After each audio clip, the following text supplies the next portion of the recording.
DJ Bishop, welcome to my channel and the ongoing series with the Oakland A's. 1 month in the books, and it has been horrible. We're 9-17.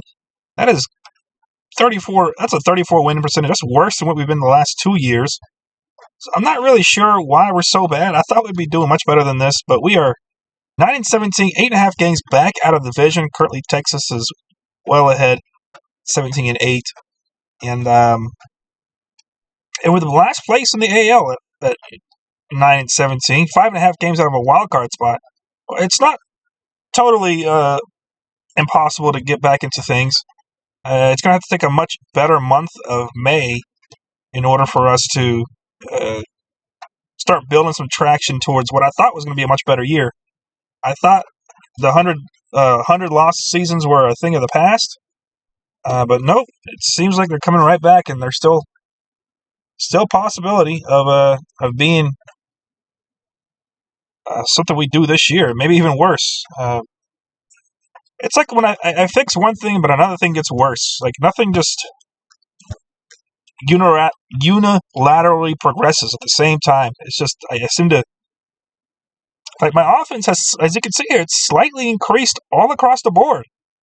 We're no longer dead last in anything offensively, all the way down to bases running and above. Nothing is dead last. It's still not good enough. I mean, most of it is still bottom third. But as you can see, we are hitting home runs at a higher rate, which is nice to see. Still stealing bases like we always do. But where we seem to be struggling is the runs against department.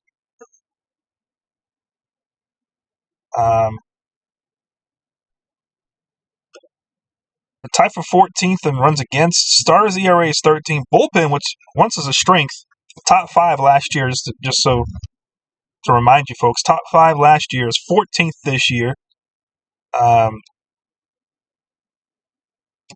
Still can't strike out anybody. We're having a hard time striking out. Defense is a little bit worse than it was before. But that's because I would say a big part of it is the shortstop position. Jacob Wilson is good. He's just not quite as good as Nick Allen would be at that position. But overall, it's still decent. It's just the pitching has been rather tough this year. So let's take a look at the transactions, see what we've done.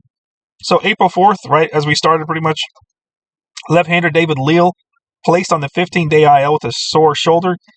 He's expected to miss 6 weeks, so I ended up recalling right-handed pitcher Gerardo Reyes. Was recalled from the AAA Las Vegas, and I believe I actually ended up trading him. Did I trade him? No, I did not trade him. He must still be here. Did I send him down? Oh no, I did trade him away. The very 5 days later, April 9th, Oakland and the LA Dodgers have come to a trade agreement. Oakland sends 36-year-old second baseman Nick Ahmed and 32-year-old right-handed pitcher Gerardo Reyes and 26-year-old minor leaguer left fielder Cameron Masterman in exchange for 31-year-old left-handed pitcher Tanner Scott. I'm pretty excited about that. So far this year for me, he's got a really good ERA, obviously 1.8. Even though he's a little expensive, more than what I would usually want signed for my team, but a couple of years ago he was an all-star. Last year he was the NL reliever of the year. So we're getting a guy who's a proven talent, which helps kind of replace Mason. Well, not replace Mason, but helps at least replace him for this year. And then next year when Mason comes back, if he's healthy and strong and can come back to similar form that he left, we'd have some really good elite-looking guys coming towards our late inning options. I won't feel so bad if we have a 2-3 run lead, 3 or less run lead. It's not going to feel like it's doom and gloom. Last year for LA, he had an ERA of sub-2. Wasn't a closer, though. He only had 7 saves. He was a closer for Miami. Pitched really well. I hope he can pitch. If he can do something similar to that, because he's still really good. The stuff is plus. The the movement is plus. The control is at average, and he's just got 2 pitches that he sticks to, the fastball and slider, and that's all. Like I said, in my opinion, that's all you need. When you have something like that, you don't need to stretch out a third pitch that's mediocre. So really exciting news that we do have him. I'm just unfortunate how slow a start we have. And then May 1st, then we were quiet till the beginning of the month. May 1st, right-handed pitcher Joe Boyle was optioned at AAA Las Vegas. He's been atrocious, so I had to send. He's one of the reasons why the bullpen is so bad. So I sent him down, and then right-handed pitcher Grant Holman recalled from AAA. So I ended up calling up Grant Holman. He's nothing special as far as the ratings are concerned, but one thing he does have that a lot of my guys didn't have is decent control. He's got average control, could still progress to above average stuff, above average movement, plus his average control, and he's got a solid little pitch mix here for a reliever. So not a bad-looking dude. And he was playing all right for Las Vegas. I think he played well for us last year. In 15 games, 26 innings, he did have an ERA of 2.73, which is really good. He seemed to be doing similar at AAA as he was last year, so hopefully he can just repeat this same number again.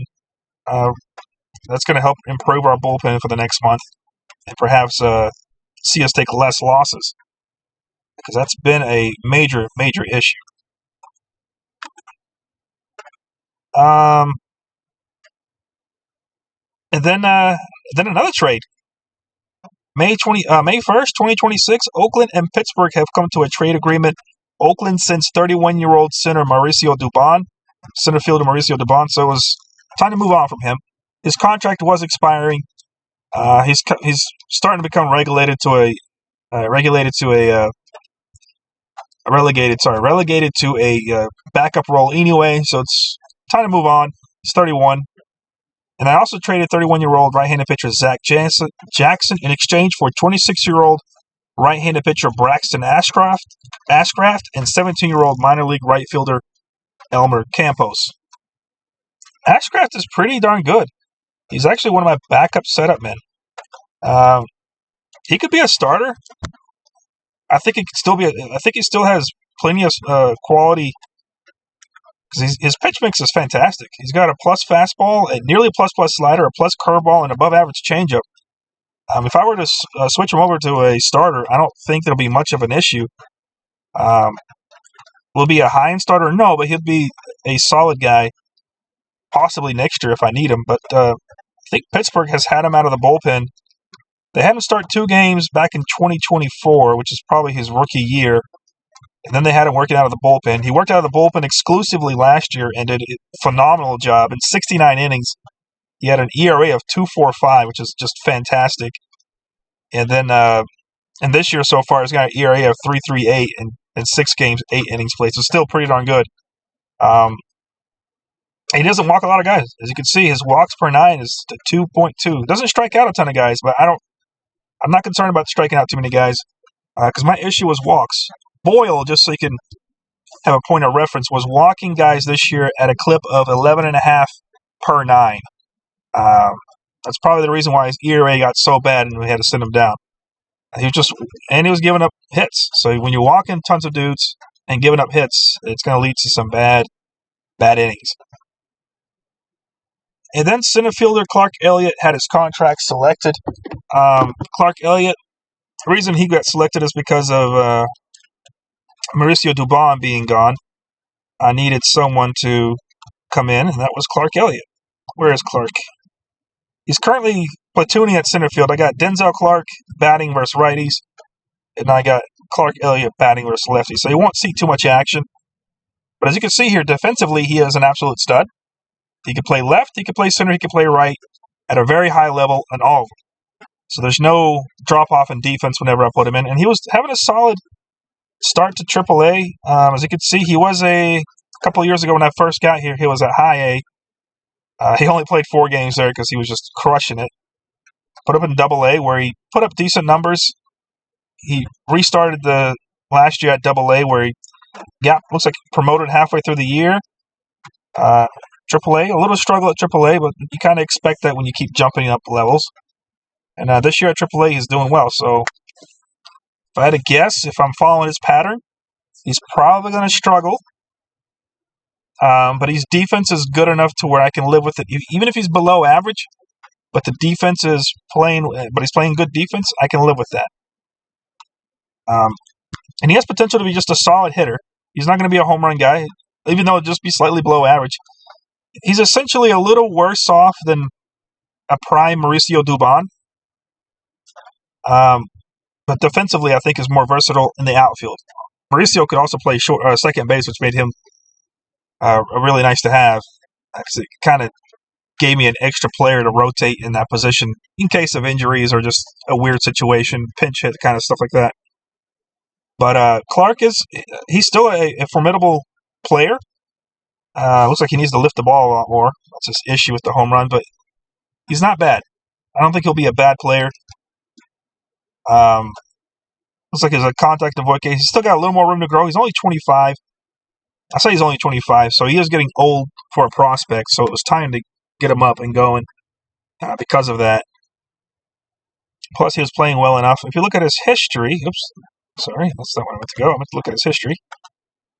So he was a former second-round pick back in 2022. That's 2 years before I got there.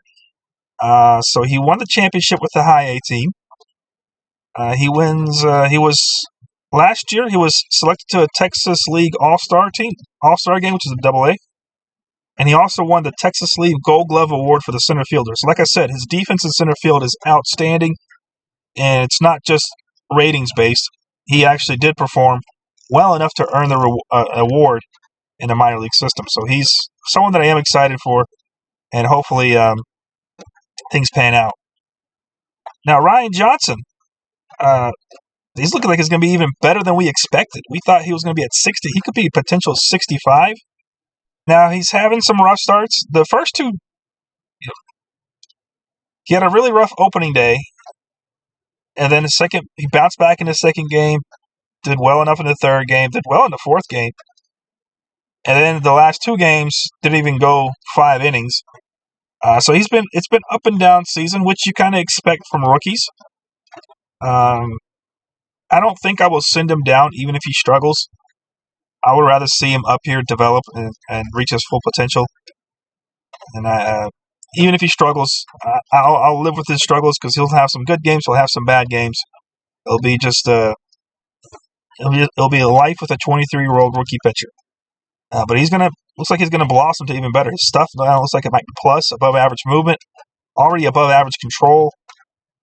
And then all his pitches look like they're going to be plus or better. So he looks like he's going to be a really good guy for many years to come.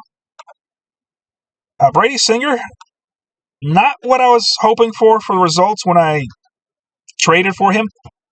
Although the last two starts, he's got 3 pretty bad-looking starts. As you can see, he's got 2.2 innings, 2.2 innings, 4 innings, and then just a 5-inning disaster where he gave up 8 earned runs. Just not really doing well. Giving up way too many home runs. He's given up nearly 2 home runs per game. Walking at a fairly high rate, considering his control is above average. A 4.7 is pretty darn high.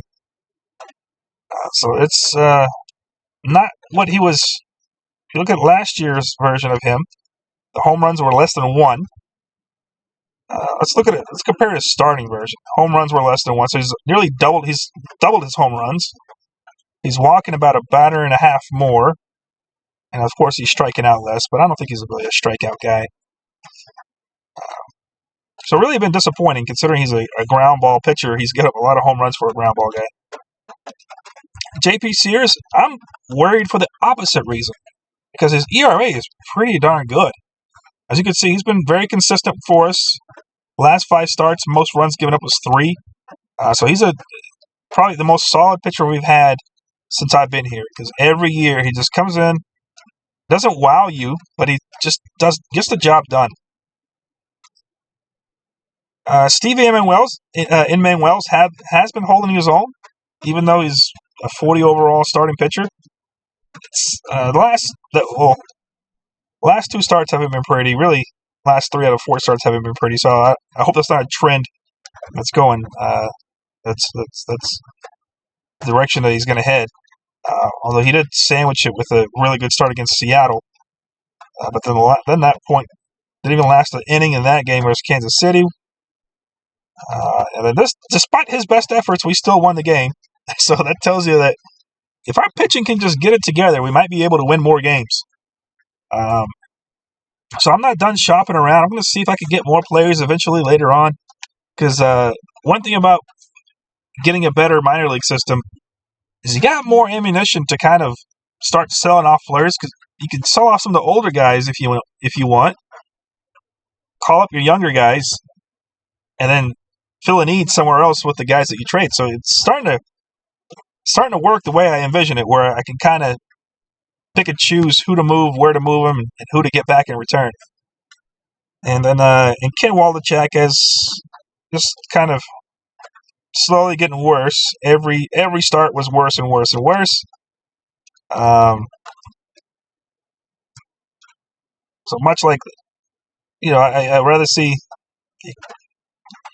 I don't know what we're going to get with him because he hasn't played much for us. He came off an injury, so it's wait and see. He's got another month.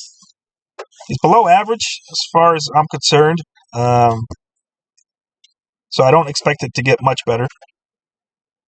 Fernando Cruz has been rather a disappointment for us, considering that I do hold him in high regard. But his ERA is really, really bad. I mean, if you look at his stars, there it is. It's that Washington game where he gave up 6 runs. That really hurt because he was doing fine up to that point. Like, I was like, all right, here we go. And then just for some reason that Washington game, he just left him. I guess the walks don't help. 4 walks in that game. So those walks will kill you. You walk a few guys, you give up a home run. Next thing you know, you gave up 6 earned runs, and now your ERA is an ugly 7.88. Michael Kelly also struggling, kind of back to his good old days where every time I put him in, he seems to give up a run. As you can see here, 3 out of the last 5 times he gives up a run. It's kind of the old Michael Kelly that I remember, where it was annoying. Kind of reminds me of the 2024 year, where my first year I put him in. It seemed like half the starts he'll give up a run, and the other half the starts he wouldn't. And that's why he gets the average ERA. He'll go 2 innings, no runs given up. Then he'll go 2 innings, 2 runs given up. It's just this year he seems to be going that same route. But he's slowly but surely becoming one of those guys where, luckily, he's so cheap. He might find himself in the trading block if he keeps playing like this. Might find himself in a trading block. Might find himself waived completely without any sort of compensation. What else do we got going on here? Francisco Perez, just steady Eddie. 2.77 ERA in 13 innings. Braxton Ashcraft, I am excited about. Kyle Muller. I think last year he was a starter, right? So this is him. Yeah, so last year full-on starter. This year we're going to transition him to a reliever. And I think he's going to find it looks like he's finding better success as a reliever. And that's probably where he's going to stay. Luis Medina is showing some elite skills here. Of course, it helps when they play a lot of innings because the starters get blown up. So they come in and pretty much act as the starter. But he's not bad. If you take away his control being so atrocious, he's really not a bad pitcher. Because he's got a nasty fastball, above average slider possibly. That fastball is kind of what gets things going for him. That's the pitching. Like I said, it's not been great. It's our biggest Achilles heel so far is pitching is just underperformed. The lineup, let's take a look at the batting stats, see what we look like here. Of course, J.J. Bleday is having a good year so far. Currently sitting at a 931 OPS, and he's at that age where you expect multiple years of just good stuff going on. 28 years old, you are in your prime. You are officially in your prime, and still in that prime where you could slightly improve, but you shouldn't decline. Like you're still young enough to where there shouldn't be any declining attributes. And if he keeps this up all year, he's going to have a monster year. He's on pace for 37 home runs and 31 stolen bases, alongside the fact that he's going to be hitting nearly 300, which is way better than what I expect. I wonder if it's because his avoid Ks has gone up a little bit, because I don't think his avoid Ks has ever been in the 50s. So that slight increase in avoid Ks, I think, has helped him tap into much better control when it comes to the average. And he was also on fire, so that helps too.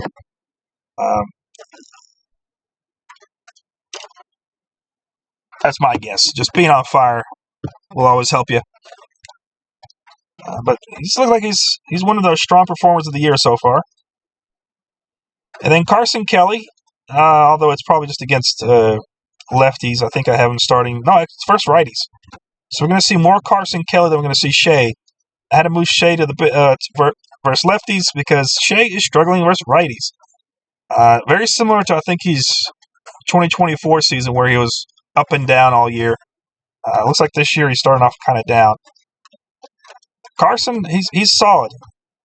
This is mostly against righties, so I expect him to continue to have a pretty. He's got decent numbers as a hitter. And again, he's really good defensively, which I like. I don't expect this to hit. Although I don't know, they are saying that in 62 games, if he hits 19 home runs, I think that's a little ambitious for a guy with below average power. But again, if he's a hot bat for the month, I'm going to keep him in until he proves to be otherwise. As you can see, our offense is much improved. We have more guys that are in the 800s, 900s, 700s, and even in the high 600s. Seth Brown, again, another guy doing really well, an 881 OPS. Another guy that's on pace for possibly 30 home runs. Looks like he's on pace for 31 home runs and 19 stolen bases. And he's hitting pretty well, a 272 average. If he can maintain an average like this and still continue hitting mashing the way he is, he's going to be a pretty valuable asset.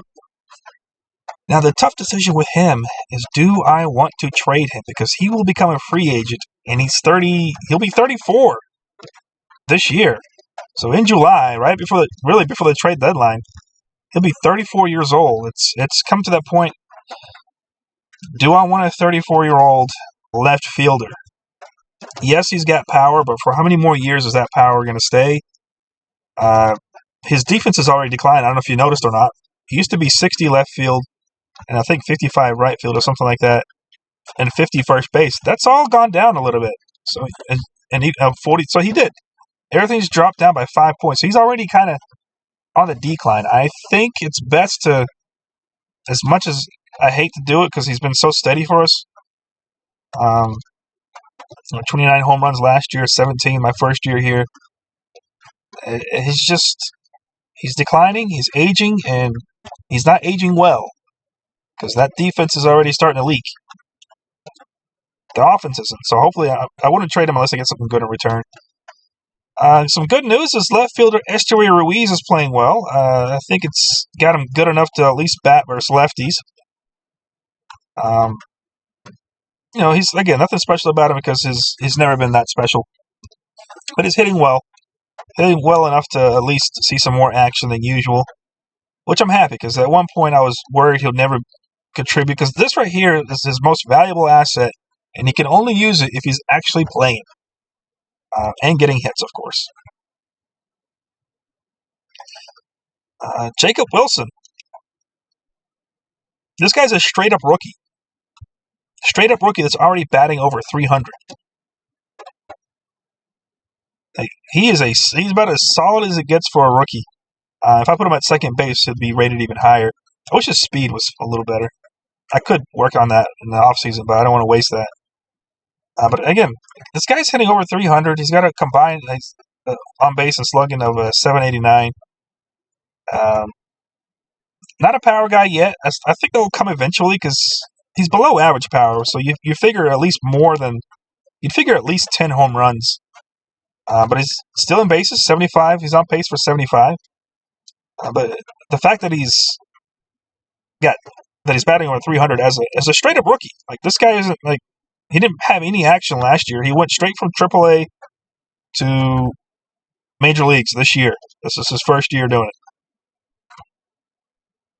Cool part is if you look at his stats last year, he hasn't been batting below 300 in almost 2 years now. Max Muncy, another rookie, doing well and still retaining his overall. So it's nice to see that their overall hasn't dropped after a month of play. Because sometimes you see the overall spike up and you're like, maybe my scout misread something. But he's doing well. Still far away from a polished product. His avoid case can still improve. He's walking at a really good rate. He's got 18 walks to 26 strikeouts. Not stealing very well. He's actually struggling in that department. As you can see here, he's got one stolen base, but been caught 3 times. Still valuable defensively. He has at second base. I think he's actually playing second and first because Tyler Soderstrom is struggling. We now have Tyler solely versus righties because he can't hit a left-handed pitcher to save his life. So we got Max Muncy second base, and we have Max Muncy first base over here. Who else is playing well for us? Nick Allen, surprisingly, even though he's a little hurt right now, banged up. But Nick Allen has got his OPS fairly decent, but that's because he's going to be platooning versus lefties. We got him as a shortstop. So our defense versus lefties is going to be really solid. It's probably going to be one of the best defensive teams. Max Muncy's a stud at first, Jacob Wilson at second, Nick Allen at short, JJ Bleday. I don't think there's anybody below 60 at their respect. Well, actually, I guess except for Shea and Zach Juloff at third base. But everybody else is 70 or better, or 60 or better. What else do we have that we could talk about here? Not really much. Just like I said, we got Clark Elliott. Oh, we didn't go into depth about Clark Elliott. Oh, we did. Yes, we did. He's one of the first guys we went to that. So that's probably it for this video. A little disappointing. But we'll see if we can have a better month of May. And I believe the Arizona Complex begins their season. They're looking to have a good year. They've been pretty good for quite some time. I think I made it to the playoffs back-to-back years. So nice to see how they do this year. And hopefully we'll see some improvement, considering that I feel like we're better on paper than we were the last 2 years, yet we're doing worse. So that's it for this video. I will see you in the next one.